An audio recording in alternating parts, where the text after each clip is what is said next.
Uma boa noite a todos.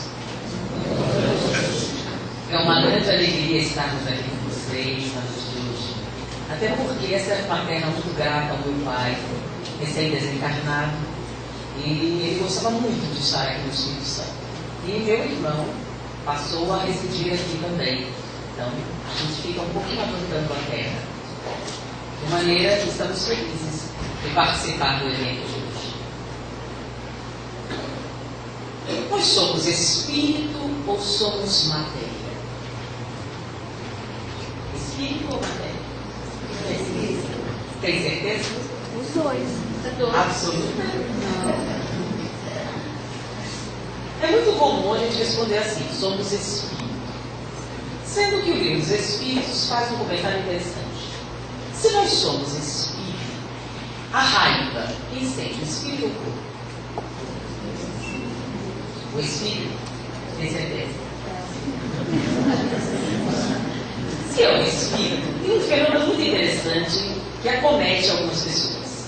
Você tem uma jovem senhora, muito calma, muito tranquila, suave, sempre delicada, que uma vez por vez se transforma numa megera potência, que grita e se altera por qualquer coisa. É uma obsessão que acontece uma vez por vez? É o quê? Esse tipo de coisa acontece? Ou é folclore? Acontece então? Ah, é um fenômeno muito comum, né? TPM. A TPM está no corpo ou no espírito? Ah, então está no corpo. Então a pessoa é a calma ou a nervosa? Começamos a identificar um pequeno problema. Nós não somos espírito. Nós somos a interação espírito-matéria. Por isso, na codificação, se chama alma. Porque as pessoas perguntam, mas por que alma? Alma é o espírito encarnado. Faz diferença? A gente vai ver que para as mulheres faz, né? Mas para os homens também. Foi identificado um transtorno de natureza genética que é muito comum nos presídios onde estão internados homens que cometeram os chamados crimes de paixão. Então, ao submeterem a uma pesquisa genética, verificou-se uma incidência muito alta de uma anomalia genética chamada homens YY. Eles têm um duplo Y. Não causa nenhum tipo de malformação de natureza embriológica, tanto que não se percebe na criança nenhum tipo de anomalia. Ela surge na puberdade. Porque com o duplo Y, ele produz o dobro da testosterona que o homem comum. E o que isso altera? Não altera a inteligência, não altera o comportamento normal, porém, são homens muito mais musculosos, muito mais peludos e com o dobro ou o triplo da agressividade. Porque a testosterona é um hormônio que aumenta a intensidade das respostas agressivas. De maneira, você já ouviu falar dos Pit Boys do Rio de Janeiro? São jovens frequentadores de academia que se tornam muito violentos no seu comportamento. E verificou-se que existe um fator que determina essa alteração comportamental. Muitos deles utilizam hormônios para aumentarem a musculatura. E com uma dose mais alta de testosterona, aumenta a agressividade. De maneira que o corpo afeta o nosso comportamento. Apesar da origem comportamental estar no espírito, o corpo tem uma influência significativa nesse comportamento. E a gente sempre procura por que o homem se comporta. Qual a causa do comportamento? Porque a gente entende, por exemplo, se alguém, pela pressão da miséria, pela pressão da insuficiência de recursos, toma de uma arma para assaltar. Não justificamos, porém é compreensível que sob a pressão de determinadas circunstâncias, ele corra o risco de uma violência. Porque no momento em que você toma a arma, você também tomou nas mãos a possibilidade de cometer uma violência. Isso não é aceitável em sociedade, mas a gente compreende. O que fica difícil de compreender é dois jovens de classe média alta, com todos os recursos educacionais, com todos os desejos normalmente atendidos, Para se divertirem, comparem gasolina no posto e queimarem um índio, quase até a morte. Que tipo de justificativa nós podemos dar a esse tipo de comportamento? Então, a humanidade sempre tentou explicar por que o ser humano se comporta dessa ou daquela maneira, quais seriam as causas dessas anomalias. Porém, definir o comportamento humano é uma coisa muito complicada. Porque nos animais é fácil de prever o comportamento. Por exemplo, por que o leão mata? Mata quando está com fome, mata para defender o seu território, mata para defender as suas crias. É fácil prever o comportamento animal, porque as circunstâncias do seu comportamento são definidas pelas necessidades físicas, pelas necessidades fisiológicas. Mas é muito mais complicado de definir por que o homem mata. O homem mata quando tem fome? Não? E todos são vegetarianos. Porcos, galinhas, não. O homem mata quando tem fome? Mata para defender seu território? Mata para defender suas crias? Então são os mesmos comportamentos do animal. Por que mais o homem mata? Por prazer. Mata por esporte. Mata por cobiça. Mata por emoções, às vezes mesquinhas. Mata até por coisa nenhuma, né? Como um psicopata recentemente disse que matou uma jovem porque não gostou da cor do cabelo dela. Ele achou que a cor era muito agressiva e matou-a.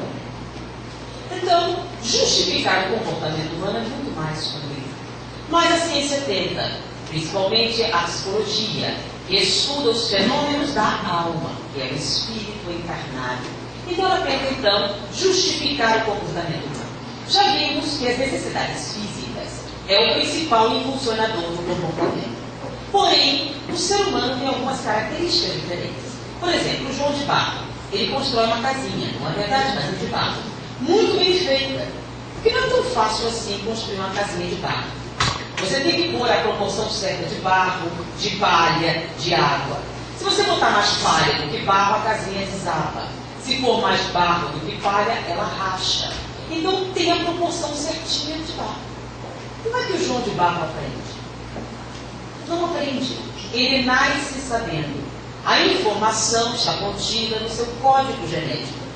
Então, ele já sabe como construir. Não frequentou nenhuma academia, nem de engenharia, nem de arquitetura, e assim ele constrói a casinha de barro. A gente precisava aprender. Mas ninguém vê o João de Barro construindo no estilo neoclássico. Calma. Ele sempre constrói da mesma maneira que está projetada no seu código genético. O que o homem possui que altera tanto essas respostas? E, estudando-se bebês recém-nascidos, uma pesquisa realizada na década de 50, observou-se um fenômeno interessante. Os pesquisadores tomaram um grupo de bebês, dividiram em dois. Um desses grupos teve acesso a todo tipo de brinquedo e de estimulação psicopedagógica que se conhecia na época, com o objetivo para estimular a mente, o intelecto, para que a criança tivesse um potencial superior. O segundo grupo de bebês não teve acesso a nenhum tipo de brinquedo com esse objetivo. Antes que pensem que tipo de maldade é essa, a maior parte da população não tem nenhum acesso a esse tipo de estimulação. Então, o segundo grupo de bebês não teve acesso a nenhum tipo de brinquedo estimulante. Porém, ele contou com a participação de um grupo de voluntários que tinha por único objetivo abraçá-los e beijá-los constantemente. Analisou-se a curva de crescimento dos bebês e percebeu-se um fenômeno estranho. Os bebês se alimentavam rigorosamente com a mesma quantidade balanceada de nutrientes. Deveriam, então, ganhar a mesma quantidade de peso. Porém, perceberam que o segundo grupo de bebês teve um ganho de peso e um desenvolvimento físico extremamente superior do que o primeiro grupo. Cerca de 20% a mais de ganho de peso e na sua curva de crescimento. Como? Se eles utilizavam os mesmos nutrientes, na mesma proporção, na mesma quantidade. Então, a partir dessa pesquisa, que se prolongou durante algumas décadas, descobriu-se que o homem nasce com algumas necessidades que não são físicas.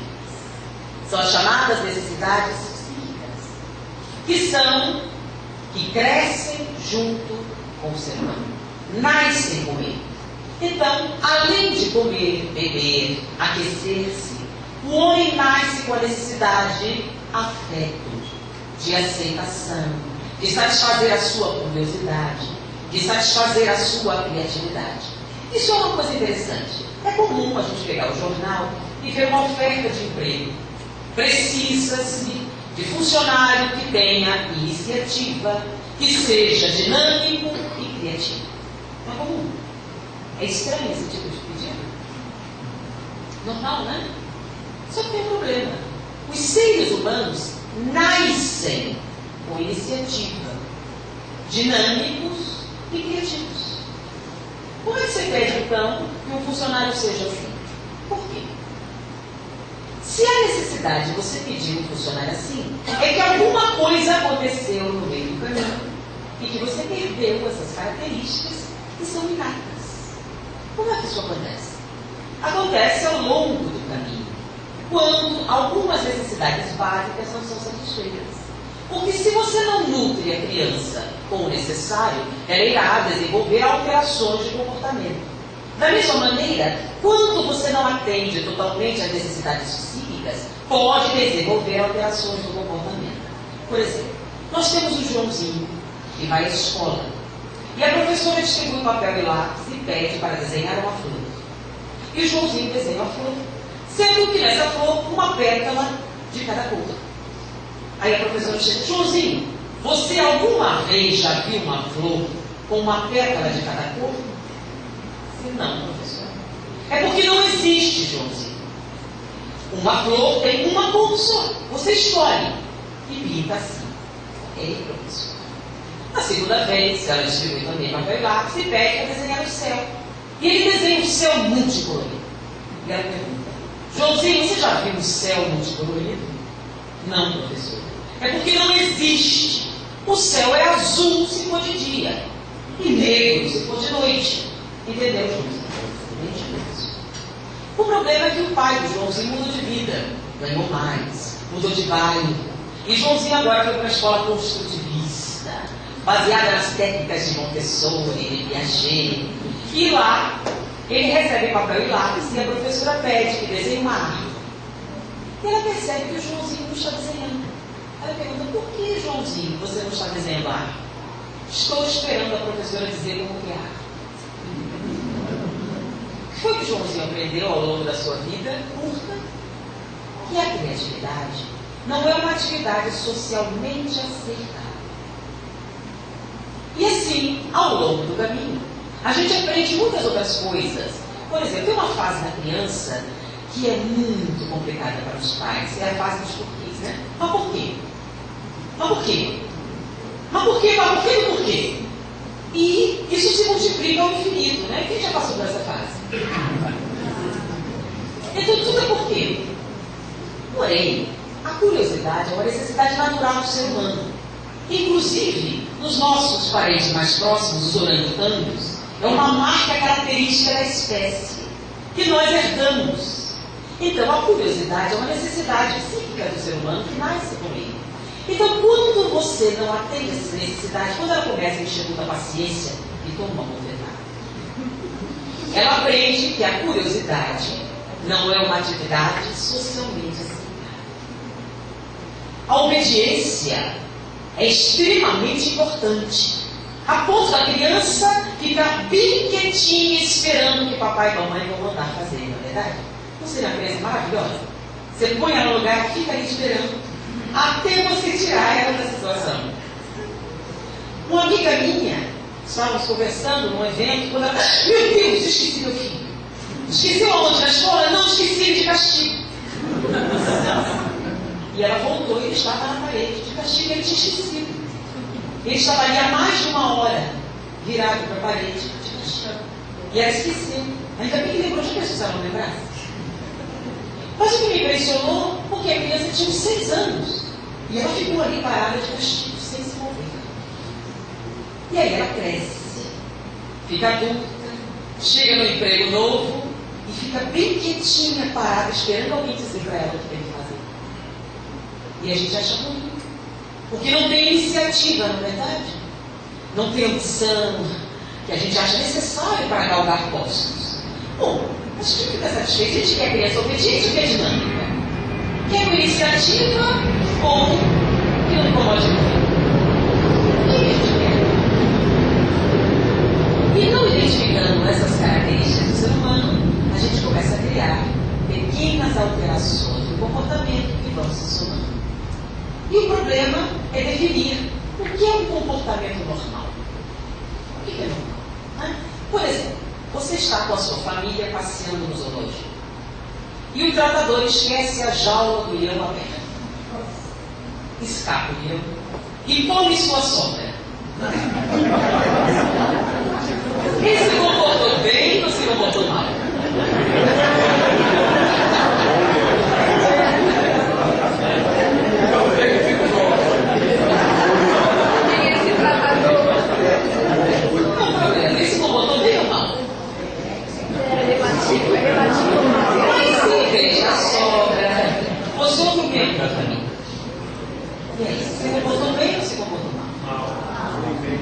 O problema é que a gente não pode dizer nem bem, nem se comportou como um.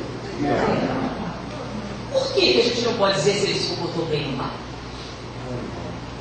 Porque é um animal? Nós não somos animais? O que nós temos que faz com que o bem e o mal façam parte da nossa avaliação do comportamento e não faça, por exemplo, para o leão? Lembra do João de Barro? Já fez uma casinha country? Porque o animal não tem escolha. Ele se comporta de acordo com o seu código genético. Não lembra do leão? Quando é que ele mata? Quando tem fome, vai defender o território, vai defender as crias.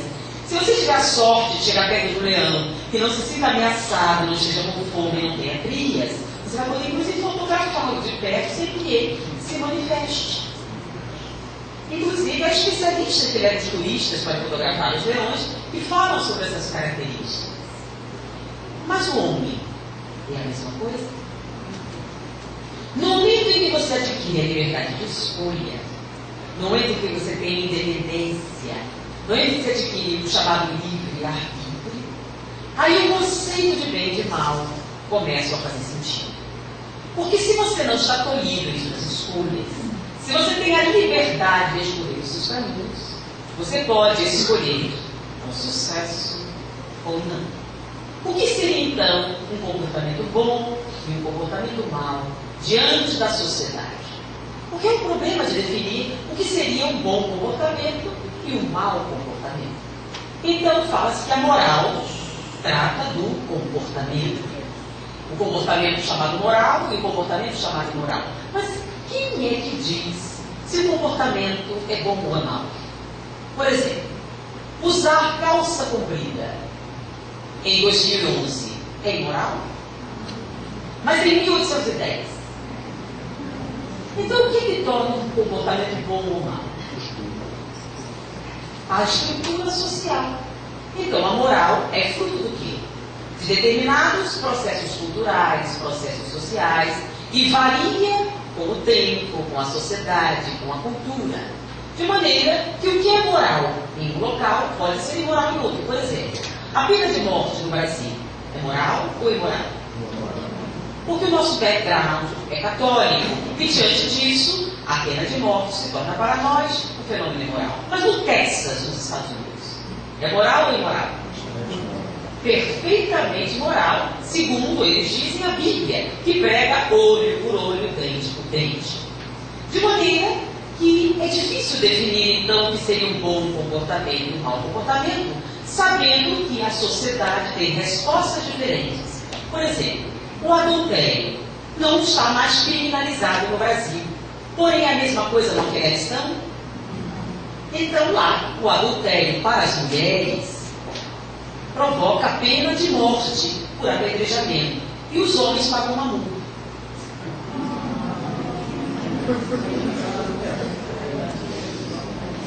De maneira que lá as coisas são diferentes.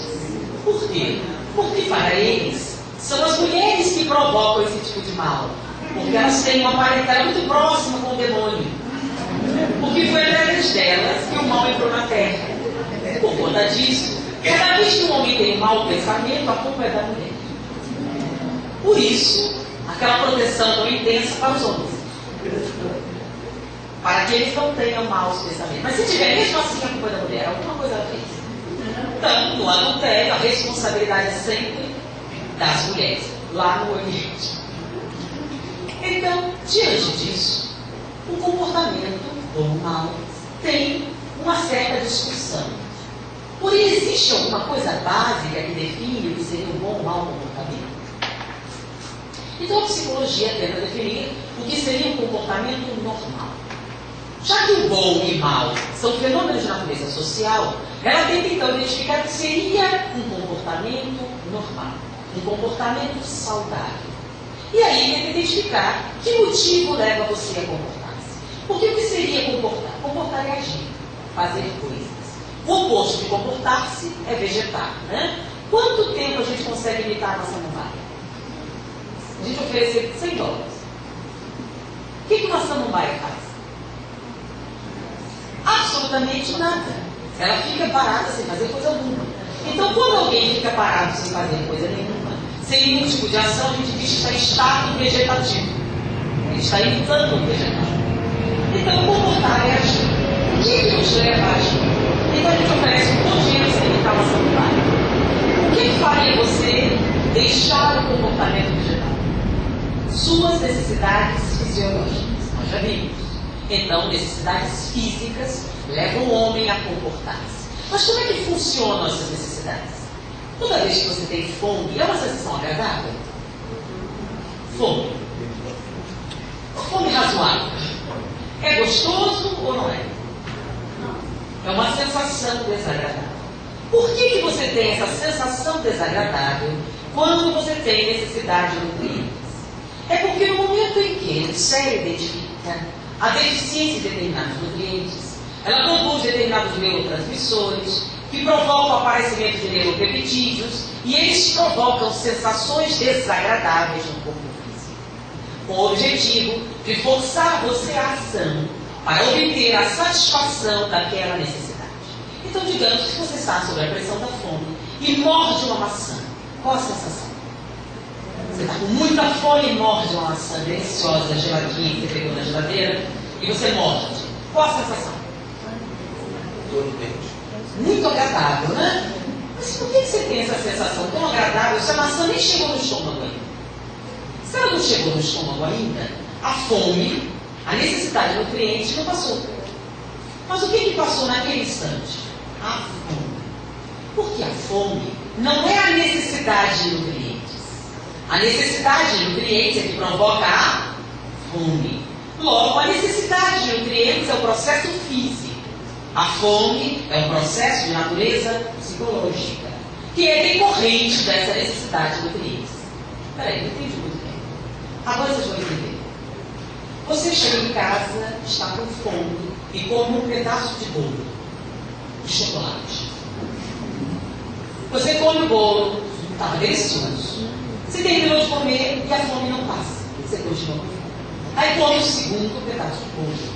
Maravilhoso. No momento em que você comia, estava ótimo. Quando termina, a fome volta. Aí você come o terceiro pedaço de bolo. Você come 10 pedaços de bolo. Você está de bolo até aqui, mas continua com fome. Por quê? Já aconteceu isso? Não, é que você não está exatamente com fome, você está ansiosa. Não, mas tem fome mesmo. Então você vai no médico para emagrecer, você tem fome, muita fome. Não, isso é psicológico. Ele diz, não, mas eu tenho fome física. Se eu não comer, eu passo mal. Sim, mas você já comeu muito. Você tem necessidade de nutrientes? Não. Então de onde vem a fome? Vem da mente. Então peraí, mas a fome não é necessidade de comida? Não. A fome é um fenômeno de natureza psicológica. E você psicologicamente se enganou. Que a sua fome não é de comida, é de outra coisa. Uma outra coisa você não pode ter, você come para compensar a falta de alguma coisa que você não sabe exatamente o que é. Complicou? Quando a gente quer emagrecer, é uma obrigação, não é verdade? Mas não é só comer que acontece nisso. O mecanismo de compensação, que é o mecanismo de defesa do ego, a gente usa muito para disfarçar a falta de alguma coisa, né? Quando a gente se sente, por exemplo, sem a atenção merecida, principalmente do marido, é comum uma amiga chamar e dizer: olha, eu resolvo esse instante, vamos no shopping fazer compras. Não é maravilhoso? Aquela sensação passa, que é uma coisa, e você vai lá e se sente plenamente satisfeita até chegar em casa. Quando você chega em casa, a fome continua. Porque, na verdade, aquilo é um mecanismo psicológico para disfarçar a necessidade de alguma outra coisa. Que outra coisa é essa? Já vimos as necessidades psíquicas. A segunda são, as necessidades físicas. A segunda são as necessidades físicas. Lembra? Nós nascemos com a necessidade de afeto, de aceitação. Então, por exemplo, você trabalha enormemente para comprar o que o seu filho necessita. Danoninho, gelé de mocotó, leite ativado, não é verdade? Tudo que ele precisa para crescer forte e saudável. E o ingrato não corresponde às suas expectativas. Até porque ele não sabe quanto custa um danoninho. Quanto custa um leite aditivado? A linguagem que ele entende é afeto, abraço, contato físico. A criança só identifica a aceitação do afeto através do contato físico que não custa um tostão. Então, quando ela não tem satisfeita essa necessidade, ela tem transtornos de comportamento. Mesmo comendo bastante danoninho, gelé de mocotó e leite aditivado. E nem sempre demonstra a gratidão que esperamos diante do muito que lhe oferecemos, como, por exemplo, o último videogame que saiu no mercado. Que a gente não sabe nem mexer, porque a gente não tem tempo para isso. A gente está ocupado, ganhando o dinheiro necessário para comprar TV de plasma para acompanhar o jogo. Vai ser mais brilhante, 1 milhão de cores. E não tem tempo daquela coisa banal que é o contato físico. E essa distância vai aumentando de tal maneira que quando nós temos um adolescente, o contato físico é totalmente inexistente. E aí alguns fenômenos estranhos acontecem. Quando a dificuldade de comunicação vai aumentando de tal maneira, que é comum a gente ouvir os pais dizendo: parece que eu falo grego. Eu falo uma coisa, ele entende outra totalmente diferente. Isso é muito comum. Principalmente quando acontecem as chamadas parasitoses espirituais. Quando o parasita espiritual domina o campo mental, normalmente ele causa distorção da percepção da realidade. E é muito comum você falar uma coisa e ele entender uma outra. Mas como o contato físico está cada vez mais distante, essa proximidade vai ficando muito mais difícil. E olha, a gente falou das necessidades básicas, são aquelas que nascem com você. Mas o pior são o terceiro tipo de necessidade. São aquelas que você aprende na sociedade. Que é, por exemplo, a necessidade de vestimenta. Ela existe. É uma necessidade o quê? Física ou psíquica? Física, cobrir-se, a temperatura, nós não temos pelos, não temos defesa. Mas a necessidade de vestir um tênis da Nike. E vocês sabem que é uma fase da adolescência que não serve qualquer tênis, não é verdade? É verdade. Até mais ou menos uns 10, 11 anos, qualquer tênis serve, né? Depois, só serve o quê? Aquele, mãe. Aquele que todo mundo usa. Só serve aquela marca. Já não dá. Qual é a diferença do tênis Nike para o outro, para o genérico? A gente olha isso igualzinho, não é verdade? Qual a diferença do genérico para o Nike? Mais ou menos $200. É a diferença do genérico para o Nike. Mas tem diferença usar o Nike? Tem ou não tem? Que necessidade é essa? É uma necessidade social. São aquelas que você aprende com o convívio social. Então, a marca da roupa tem uma função social. Quer dizer, o seu nível hierárquico. Quanto mais cara a sua roupa, maior o seu nível socioeconômico. maior a sua possibilidade de demonstrar o seu sucesso. Por exemplo, será que as necessidades sociais existem mesmo ou não? Quantas pessoas vocês conhecem que deixam de comer para comprar um vestido? Então são importantes? Não é coisa só de mulher, não, né? Quantos homens vocês conhecem que sacrificam a família para trocar o carro? Qual a diferença se o carro tem 3 anos ou 2 anos? Não, a gente sempre acha explicação econômica, né? Mas a verdade é o quê? Que dirigir o carro do ano demonstra um determinado status social. Que a gente aprende que é muito importante. E algumas pessoas dão tal importância, como por exemplo, uma senhora da alta sociedade nova-iorquina, que durante muitos anos foi uma das 10 mulheres mais bem vestidas da revista Vanity Fair. Um dia, ela abriu a revista e o nome dela não estava na lista. E ela suicidou-se, jogando do 10º andar do prédio edifício do seu marido. Que para ela, ser uma das 10 mulheres mais bem vestidas da sociedade era mais importante do que estar viva. E assim, para muitas jovenzinhas, estar dentro do biótipo que a sociedade diz ser ideal é tão importante que elas deixam de comer a tal ponto que desenvolvem anomalias hormonais que a impedem de conceber, para manter um peso compatível com as modelos da moda. Então elas têm uma dieta tão pobre em gorduras que não produzem hormônios sexuais necessários para a ovulação. E esse é um problema que tem se multiplicado. Por um lado a obesidade infantil, por outro a anorexia, que tem se multiplicado. Muitas vezes não é tão visível fisicamente, mas é visível a nível interno. Às vezes você não tem um biótipo para manter aquela silhueta, então você sacrifica. É uma doença muito comum entre bailarinas, que tinham que manter um peso tão restrito que a sua dieta era tão pobre em gorduras que elas tinham dificuldade de ovulação. Porém, isso saiu de um problema de natureza profissional para atingir adolescentes, que têm problemas estruturais por conta da chamada ditadura da moda, que é uma necessidade de natureza social, que a gente aprende com convive na sociedade. E a gente pode perceber o momento em que esse aprendizado acontece. Quando a criança é bem pequena, ela não separa as outras crianças com que vai brincar, né? Negras, amarelas, índias. A criança não vê nenhuma diferença. O máximo chama a atenção. Mamãe, por que aquela criança tem uma cor diferente? E se você der uma resposta neutra, ela será totalmente indiferente ao chamado preconceito, que é um fenômeno social. Não nasce com a criança, é aprendido em sociedade. E é aprendido de uma maneira extremamente cruel. Porque é aprendida através de pequenos conceitos, pequeninos, que a gente vai destilando ao longo da vida. E a gente nem percebe. Não é verdade? Por exemplo, cabelo ruim. O que é cabelo ruim? Fulana tem um cabelo ruim. Para você que é adulto, você entende mais ou menos o conceito, não é verdade?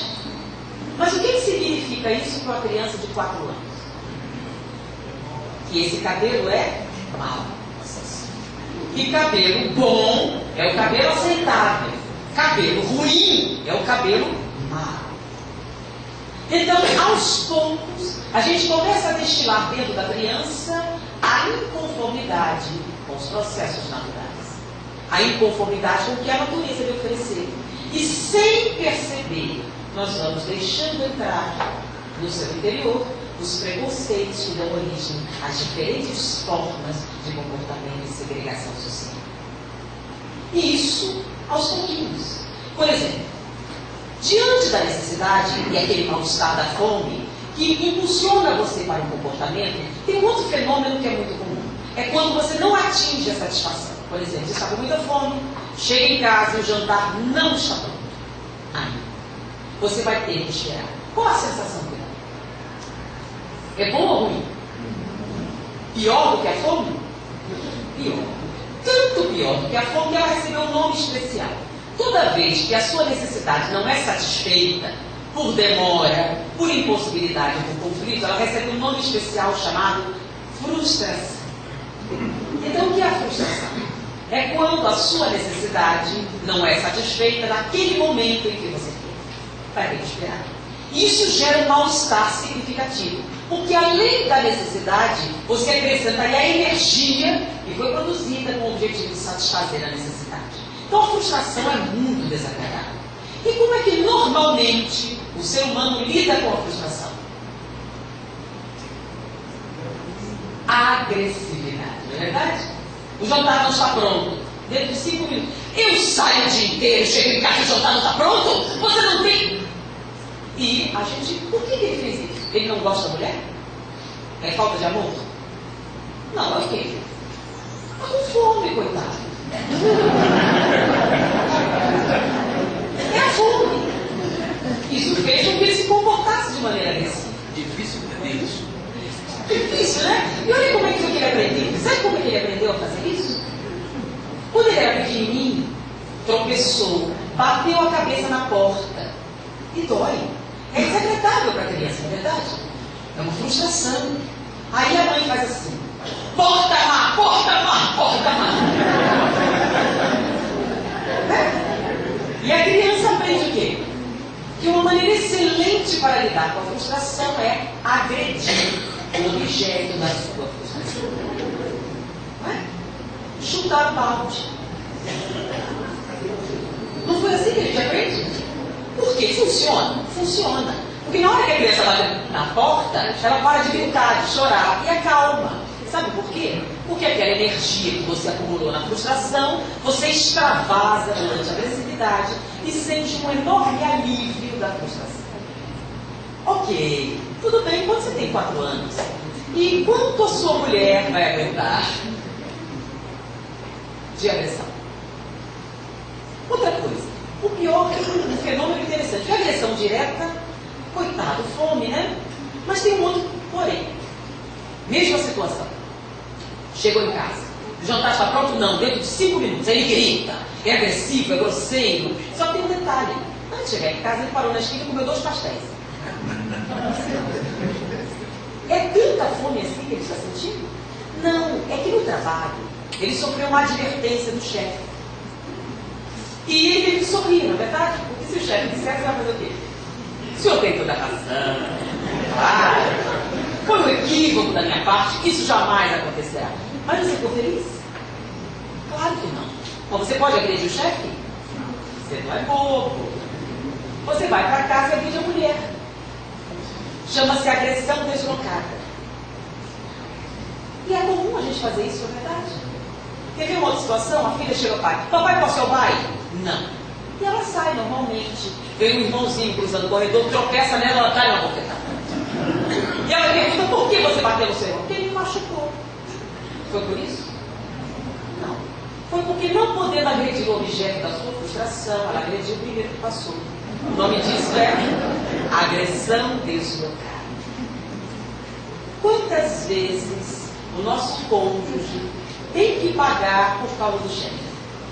Você vai acabar o seu casamento com o chefe? Você acha justo você derramar sobre uma pessoa que não está ligada diretamente à sua emoção um problema que não é dela? Por que a gente faz isso? Ah, porque não tem consciência? O que é não ter consciência? É não saber o que faz? Mas você no fundo sabe. Você tanto sabe que gera culpa. E a culpa gera alguns fenômenos interessantes de autodestruição. Pequenas sequelas que você vai acrescentando ao seu bem-estar com o objetivo de diminuir a culpa que você sente. E aí você paga R$200 a hora para o analista para dizer: o que eu faço agora da minha vida? Eu queria tanto emagrecer, mas não consigo. Eu queria estudar direito, mas meu marido me estimula. É comum a gente colocar o quê? O nome disso é projeção. Você projeta em outra pessoa as causas da frustração para defender-se dela. Mas só tem dito ruim de lidar com a frustração? Tem um outro também, muito interessante. Eu tinha um amigo que estava noivo há 8 anos e marcou a data do casamento. Quando ele estava próximo de se casar, apareceu uma erisipela nele, um negócio, uma coisa de pele. Sério. Que impediu de vestir o terno. E teve que adiar o casamento. Adiou 3 semanas. Quando começou a melhorar, marcou uma nova data. E aí disse que ela voltou. 3 vezes ele teve que adiar o casamento. Na 4ª vez ele casou com outra mulher. Não apareceu. Qual é o nome disso?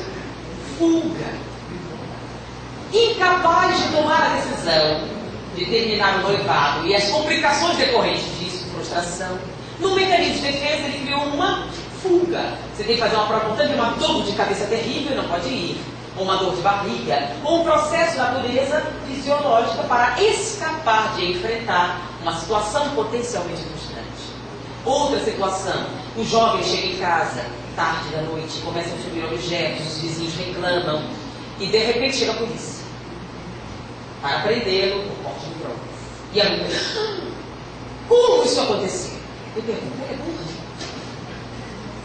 Não, que fenômeno é esse? Chama-se negação. Você não quer ver algo que vai potencialmente magoar-lhe ou causar-lhe frustração. O nome disso é mecanismo de defesa do ego. Então você cria um mecanismo da negação. Isso faz com que ela desapareça? Não. Você chega e joga para outra situação. A mesma maneira, lembra do bolo de chocolate? Compensando a falta de alguma coisa. Você come excessivamente, você compra excessivamente, você tenta compensar essa necessidade, sabe, hipersatisfazendo o outro, mas satisfaz? Não. No momento em que você faz, até diminui, lembra da frustração? No momento em que você chuta o balde é muito agradável, mas se você quebrar o pé, as consequências serão incríveis. Se chutar a mulher, será pior ainda.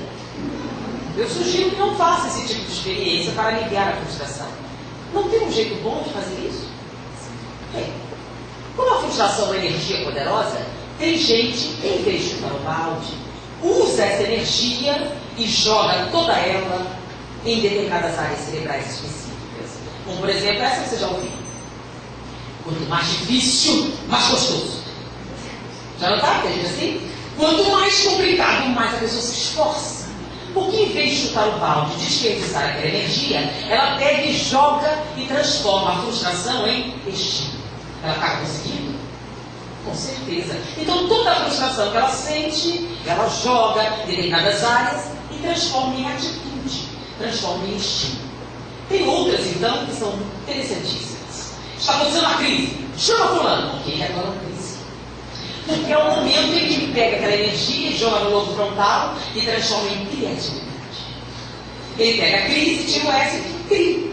E cria soluções. Eles são excelentes, tem um problemão, todo mundo fica parado, chama fulano. Ele vem, dá uma olhada, não, a gente podia fazer tal coisa. E tem uma ideia inusitada. E as melhores ideias que ele tem surgem quando? Justamente quando tem uma crise. Justamente quando há pressão. Eu funciono melhor sob pressão. Já ouviram essa? Quando a coisa fica bem quente, bem apertada, é que surgem as melhores ideias. Por quê? Porque ele não perde tempo chutando o balde. Mas tem outras formas, ainda tem uma muito interessante. Fulano chega e diz assim, no final do ano, vou comprar uma Mercedes. Aí chega, e aí, fulano, comprou a Mercedes? Não deu, cara, o dinheiro não deu, comprei um Fusca. Um Fusca? Carrinho bom esse. Econômico, manutenção barata. Eu andava a pé, carro de um Fusca. É uma maravilha de carro, carro excelente. E a Mercedes? No final do ano eu compro a Mercedes. Final do ano. E aí, cadê a Mercedes? Não deu, o dinheiro não deu. Troquei meu Fusca por um Fiat com ar-condicionado. Olha, ar-condicionado é uma beleza. Eu não tinha ideia como era bom ar-condicionado. E a Mercedes? No final do ano, ele vai ter uma Mercedes? Com certeza ele vai ter uma Mercedes. Vai ter uma Mercedes sem perder células cardíacas, sem perder os cabelos, sem perder o fígado, nem o pulmão.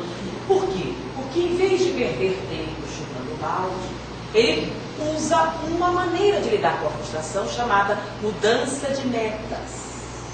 Você aproveita o que tem, reúne energias para conseguir o que ainda não tem.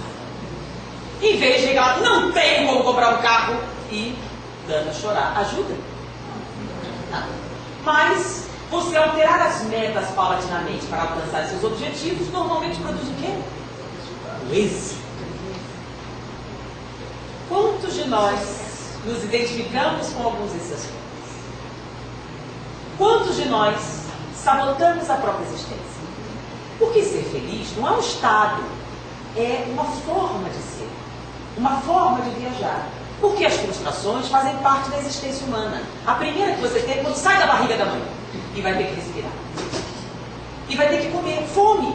Antes, você era alimentado instantaneamente pelo cordão umbilical. Agora não. Toda vez que você sente aquela sensação desagradável, chora. O que dói. E aí é a sua primeira frustração. Então, não existe uma vida sem frustrações. Existem pessoas que lidam bem com elas. Então, como é que a gente faz para alcançar a felicidade e resistir ao mal? Porque não é o que a gente quer.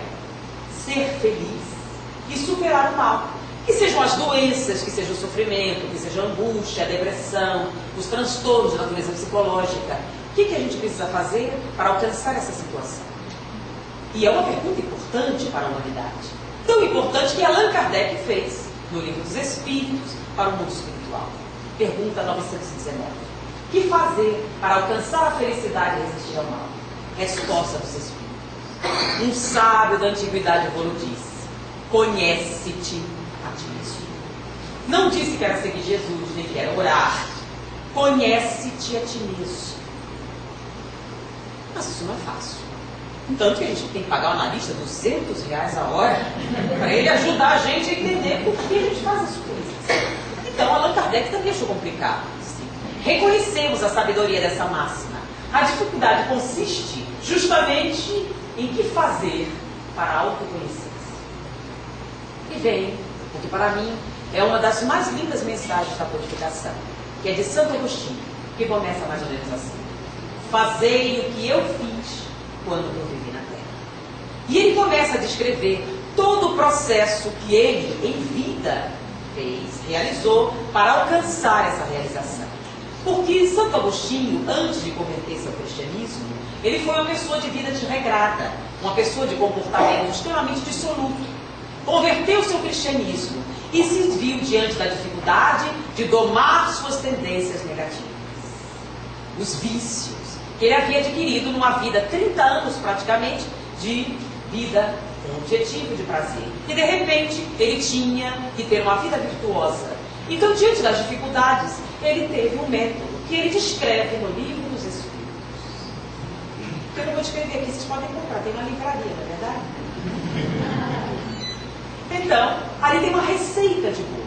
Mas o primeiro problema é justamente que o nosso inconsciente, os nossos processos, que a gente chama inconsciente, a gente não sabe que existem, a gente não sabe por que faz, são difíceis. De tal maneira que muitos descrevem nossa mente como uma selva densa, perigosa, escura, e que você supõe ter animais ferozes. O que a gente necessita para adentrar numa selva perigosa como essa? Coragem. Então, a principal necessidade seria coragem. Mas o que faz com que algumas pessoas sejam corajosas e outras não? Alguns dizem, ser corajoso é não ter medo? Não. Aqueles que fazem aqueles atos impressionantes dizem que tinham medo também. Logo, o que diferencia o corajoso daquele que não é? O corajoso do covarde, o que ele tem de especial? Então, conversando com os chamados heróis e perguntando, o que levou você a fazer isso? Disse, olha, eu não sei muito bem, eu achei que conseguia. E tentei. É verdade. Se você tenta, pode ser que não consiga. Mas aquele que não tenta não vai conseguir? Nunca. Então, o que o corajoso tem que o covarde não tem? Ele confia que consegue. Ele confia em si mesmo. Porque se você acha que vai conseguir, o que você faz? Você tenta. Pode ser que não consiga, mas pode ser que consiga. E aí, se você conseguir, o que você tem? Um herói. Um corajoso que tentou e conseguiu. Então, a autoconfiança. Mas espera aí, o que a gente necessita para ter autoconfiança? Por que alguns têm e outros não? Então, alguém chega para você e pede dinheiro emprestado. Você me emprestava 100 pratas? O que você precisa para confiar que ele vai pagar? Você é lojista, alguém quer passar um cheque. O que você faz? Você tem uma cara boa, é isso? Pede uma calção, uma garantia. Sim, mas como é que você sabe? Você vai pedir garantia. Normalmente na loja você não pede assim, né? Então como é que você vê se o cara é bom pagador ou não? SPC, né? E no SPC você vai ver o quê? Se ele está, qual é o nome? Limpo ou sujo. Então é a limpeza do que você vai ver? Da imagem, do nome. Nome limpo. Uma imagem limpa. Ou seja, uma imagem positiva. Então o que dá autoconfiança? Uma autoimagem positiva. Bom, autoimagem positiva. Mas o que é uma autoimagem positiva? É aquela coisa que só você sabe, não é? Imagine uma jovem e um homem lindo, alto, louro, forte, rico. Seja para ele e diz: estou apaixonado por você. O que ela faz? É pegadinha? É muita areia pro meu caminhão. Aí tem coisa. É ou não é? Por quê? Por que um homem lindo e maravilhoso não pode se apaixonar por você? Ah, que eu sei quem eu sou. Se eu não me apaixonaria por mim, ninguém faria isso. E é aí que moram os problemas. É aí que mora a origem do ciúme, da inveja, a origem da posse, da insegurança, do medo. Você não se acha suficiente merecedora da felicidade para usufruir dela. De maneira que se ela bater na sua porta e se oferecer numa bandeja, você vai negar a serviço, porque não merece ser feliz. E o nome que a gente dá a isso é culpa. Culpa se traduz literalmente: eu mereço sofrer. E se você não sofre espontaneamente, cria mecanismos de sofrimento. Nós tivemos um professor de psiquiatria, que era também diretor do Instituto Médico Legal. E com seus alunos um tempo, e um dia chegou uma jovem que havia apanhado do marido violentamente. E naquela época não havia o divórcio, você precisava de um laudo para pedir a separação judicial. Então temos o laudo e ela foi pedir a separação. Um ano depois ela volta, porque apanhou do novo namorado. 4 vezes ela voltou, porque os seus 4 namorados bateram nela. Perguntando, ela gosta de apanhar? Se ela gostasse, ficava com o primeiro marido, né?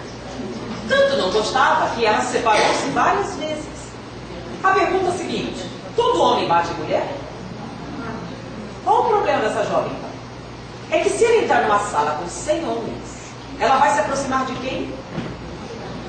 Daquele que tem o perfil que atenda às suas necessidades psicológicas. Se ela acha que merece o sofrimento, ela vai buscar a quem? Quem lhe forneça esse sofrimento. Quantas vezes nós entramos em relacionamentos autodestrutivos porque achamos que merecemos o sofrimento? Ou aceitamos passivamente o sofrimento porque achamos que merecemos o sofrimento? Então a autoimagem positiva é o que desenvolve a autoconfiança. A autoconfiança é que dá a coragem, e a coragem nos permite dar uma mergulhada no nosso interior e reconhecer nossas verdadeiras necessidades. Mas como a gente constrói uma autoimagem positiva? O Evangelho, segundo o Espiritismo, tem uma máxima muito interessante: fora da caridade não há salvação. E a gente fica difícil de entender isso. Como é que funciona? Então a pessoa chega sofrendo terrivelmente, com uma série de circunstâncias, transtornos emocionais, e você dá um trabalho para fazer. Você vai distribuir sopa para os mendigos, mas eles fedem, são horríveis. Mas é isso mesmo, tem que fazer. Aí ela faz. Se sente péssima, porque não é uma coisa agradável, não é verdade? Mas ela faz assim mesmo. Qual a recompensa? Ela chega em casa. Os espíritos superiores já se aproximaram? Tem 2 dias que ela está trabalhando. Já tem espírito superior aproximando assim? Já se identificou com Jesus Cristo e a esfera da caridade? elevou o seu padrão vibratório. Foi isso? O que aconteceu que ela já se sente melhor? Um fenômeno muito simples. Ela chega no espelho, olha, nossa, até que eu não sou tão miserável como eu pensava que era. E se ela insiste no chamado comportamento altruísta, que é oferecer ao outro, de maneira que a direita não sai da que a esquerda está fazendo, de maneira totalmente altruística, porque se você faz para os outros verem, você mesmo sabe que é uma compra de imagem. Mas quando você realmente faz algo de sacrifício pessoal, aquele que não tem recompensa significativa, e quando ninguém lhe oferece essa recompensa, você recompensa-se a si mesmo ao olhar-se e não se achar tão merecedora de sofrimento. E esse é o mecanismo neurofisiológico. Verificou-se que existe uma área cerebral correspondente à sensação de recompensa. E foi estudado já hoje que a filantropia não provoca a ativação dessa área da recompensa. Porque a recompensa você só recebeu no imposto de renda. Mas quando você pratica a caridade, como descrita no Evangelho, esse setor de recompensa se torna extremamente ativo e age no centro do prazer, diminuindo a angústia, o sofrimento e uma série de sensações negativas que acontecem no sistema límbico. De maneira que fazer o bem, sem esperar retorno, melhora a sua autoimagem. A autoimagem gera autoconfiança. A autoconfiança gera coragem necessária para mergulhar no seu interior e reavaliar seus posicionamentos na vida, verificando quais as suas reais necessidades. O que é que você realmente necessita para ser feliz? Então, fazer uma coisa tão simples. Mudar. Não mudar é difícil. Quando é difícil, tem gente que demora 3, 4 encarnações. Mas o livro dos Espíritos diz algo um tanto diferente. Está escrito que a mudança requer um esforço insignificante. Literalmente. E foi um problema há largos anos da nossa vida, até a gente tratar contato com a psicoterapia. E verificar aquelas modificações extraordinárias que acontecem quando a pessoa atinge a autoconsciência. Quando ela descobre o que ela necessita realmente para felicitar-se. E é justamente nesse momento que os Espíritos dizem: um esforço insignificante. O que falta é vontade. A vontade de mudar. Mas a vontade de mudar vem com o quê? Com o autoconhecimento. E é o autoconhecimento que lhe permite alcançar a felicidade e resistir ao mal.